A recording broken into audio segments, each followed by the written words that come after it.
भरती दुसऱ्या टप्प्यासाठी मुदतवाढ मिळालेली आहे. याबद्दल मंत्रालयातील अपडेट लाईव्हच्या माध्यमातून मी ॲडव्होकेट प्राध्यापक बालू म्हणे तुम्हाला सांगितलं होतं की 15 एप्रिलपर्यंत मुदतवाढ मिळणार आहे. आता ही जरी मुदतवाढ मिळाली असली तरी सर्व व्यवस्थापन आहेत ते पोर्टलला जागा देतील का? किंवा सध्या आपण जे पाहतोय की अभियोग्यताधारक उमेदवार आंदोलन करत आहेत की झेडपीच्या जागा पोर्टलला देण्यासाठी, आणि आयुक्त कार्यालयातून हे सांगितलेलं आहे की झेडपीच्या जागा येणार नाहीत. तर मग त्या जागा येतील का? त्या संदर्भातील मंत्रालयातलं काय अपडेट आहे हे ऑलरेडी सांगितलेलं आहे तुम्हाला. तरी पण सध्याच्या या न्यूज बुलेटिन मधील जे काही तथ्य आहे ते तुम्हाला सांगायचं आहे. आणि त्याचबरोबर या संदर्भात माननीय शालेय शिक्षण मंत्री दादा भुसे यांच्याशी जो फोन कॉल झालेला आहे तेव्हा त्यांनी काय आपल्याशी संपर्क केलेला आहे या विषयावरती मित्रांनो हा व्हिडिओ आहे. चॅनलवर नवीन असाल तर सबस्क्राईब करा, बेल नोटिफिकेशन ऑन करून ठेवा, व्हॉट्सअप चॅनल जॉईन करा, टेलिग्राम चॅनल जॉईन करा. या व्हिडिओच्या डिस्क्रिप्शन बॉक्समध्ये लिंक दिलेली आहे. त्याचबरोबर अजून काही जिल्ह्यांचा प्रश्न सुटलेला नाही आहे, त्या जिल्ह्यातल्या जागा तशाच अजून प्रलंबित आहेत, हे सुद्धा लक्षात घेणं तितकंच गरजेचं आहे. त्या संदर्भात माननीय शिक्षण मंत्री काय बोलले ते सुद्धा आपण या व्हिडिओमध्येच पाहणार आहोत. चला तर मित्रांनो सुरुवात करूया. मित्रांनो आपण पाहतोय की पोर्टलवरती आपण या वेबसाईटवरती आलेलो आहोत आणि तिथे जेव्हा आपण खाली जात आहोत तेव्हा ते न्यूज बुलेटिन देत आहेत आणि 31 मार्च 2025 रोजी पब्लिश झालेलं आहे आणि Pavitra portal date extension for advertisement हे दिलेलं आहे.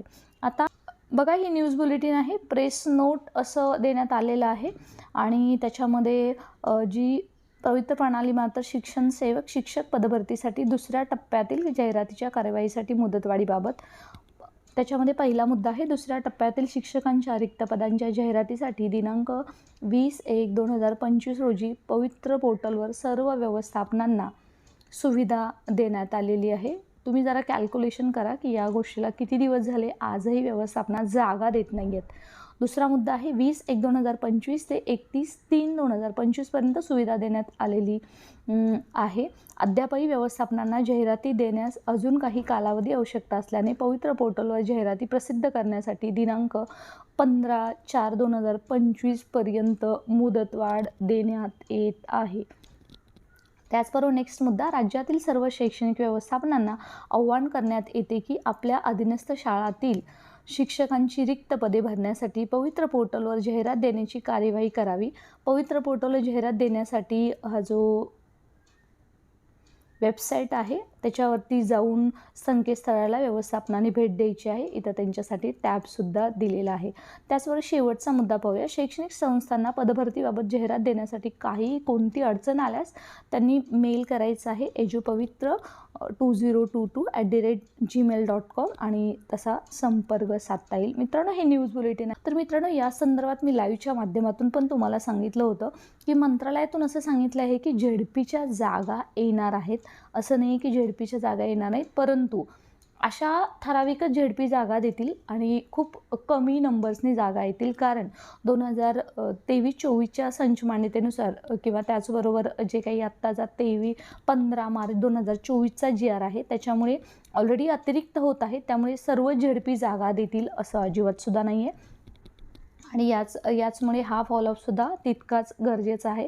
परंतु झेडपी जागा देतील याबद्दल मंत्रालयातून पण सांगण्यात आलेलं आहे. त्याचबरोबर या संदर्भात जेव्हा दादा भुसे यांच्याशी फोनवरती संपर्क साधलेला आहे त्यांनीसुद्धा सांगितलं की माझं आयुक्तांशी बोलणं झालेलं आहे आणि मी त्यांना निर्देश दिलेले आहेत की सर्व झेडपींना सांगा जागा द्यायला, सर्व व्यवस्थापनांना जेवढ्या रिक्त जागा आहेत तेवढ्या पोर्टलवरती द्यायला सांगा, असं शिक्षण मंत्री आहेत दादा भुसेजी यांनी सांगितलेलं आहे आयुक्त साहेबांना. त्याचबरोबर जे सहसंचालक आहेत पुणे आयुक्तालयाचे राजेश शिंदे सर यांनासुद्धा त्यांनी सांगितलेलं आहे, असं त्यांनी आपल्याला माहिती दिलेली आहे. आता हे चालू असताना सुद्धा अजून जो न सुटलेला प्रश्न आहे तो म्हणजे 8 जिल्हा जे पेसा क्षेत्रांतर्गत येतात तिथल्या झेडपींचं काय. तर मित्रांनो, अजून त्याच्यावरती मुख्यमंत्र्यांची सही झालेली नाही आहे आणि त्या जागासुद्धा अजून तशाच फ्रीज आहेत. जोपर्यंत मुख्यमंत्र्यांच्या सहीनिशी जी आर निघत नाही आहे, SC-BC आरक्षण संदर्भात निर्देश येत नाही आहे, तोपर्यंत त्या 8 जिल्ह्यातील जागा पोर्टलवरती देताच येत नाही आहेत. मग ती पदं कमी असो जास्त असो या संदर्भात काहीसुद्धा बोलता येत नाही आहे. आता मित्रांनो, सर्वात महत्त्वाचा जो आपला उमेदवारांचा गोंधळ होतो आहे तो म्हणजे आयुक्त कार्यालयातून सांगितलं जाते की झेडपीच्या जागा येणार नाही आहेत. मंत्रालयातून सांगितलं जाते की झेडपीच्या जागा येणार आहेत. त्याचसाठी अजून एक दुसरी महत्त्वाची गोष्ट म्हणजे सध्या अतिरिक्तही पदं होत आहेत. नुकतीच तुम्ही सोलापूरची न्यूज पाहिली असेल की ऑलरेडी मी या संदर्भात ट्विटसुद्धा केलं आहे. बालू शामाणे म्हणून ट्विटरला सर्च करा. ऑलरेडी रिक्त पदं जेवढी आहेत तेवढीच अतिरिक्त होत आहे. त्यामुळे एकही पोर्टलला जागा देणार नाही आहेत. अशी परिस्थिती असतानासुद्धा उमेदवार मात्र आंदोलन करत आहेत. कारण झेडपीच्या जागा जर आल्या नाहीत आणि यांच्या हक्काच्या जागा आहेत त्यांना जागा यायलाच पाहिजेत पोर्टलला. कारण ते त्याची आतुरतेने वाट पाहत आहेत. म्हणजे अननेसेसरी पहिला टप्पा दुसरा टप्पा हे 10% पदकपात करण्यात आली हिवाळी अधिवेशनाच्या वेळी. त्याच्यामुळे हे 2 टप्पे पाडण्यात आले आणि जर 10% जागा कपात करून ठेवल्या असल्या तरीसुद्धा त्या प्रवर्गांना आजही न्याय मिळालेला नाही आहे.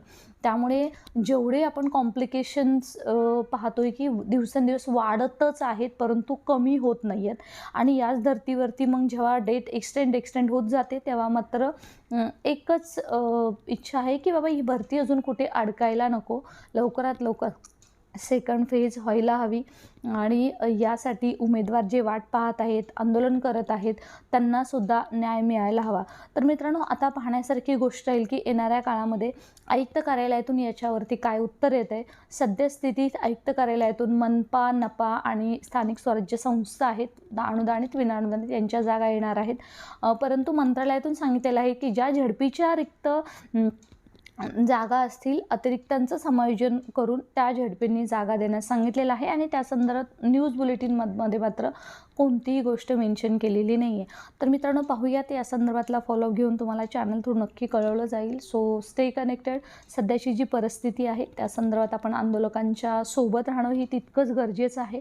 कारण तो लढा कोणा एकट्याचा नसून सर्वांच्या हक्काच्या नोकरीसाठी आहे, शिक्षकांच्या सन्मानासाठी आहे. सो असेच अपडेट मिळण्यासाठी स्टे कनेक्टेड.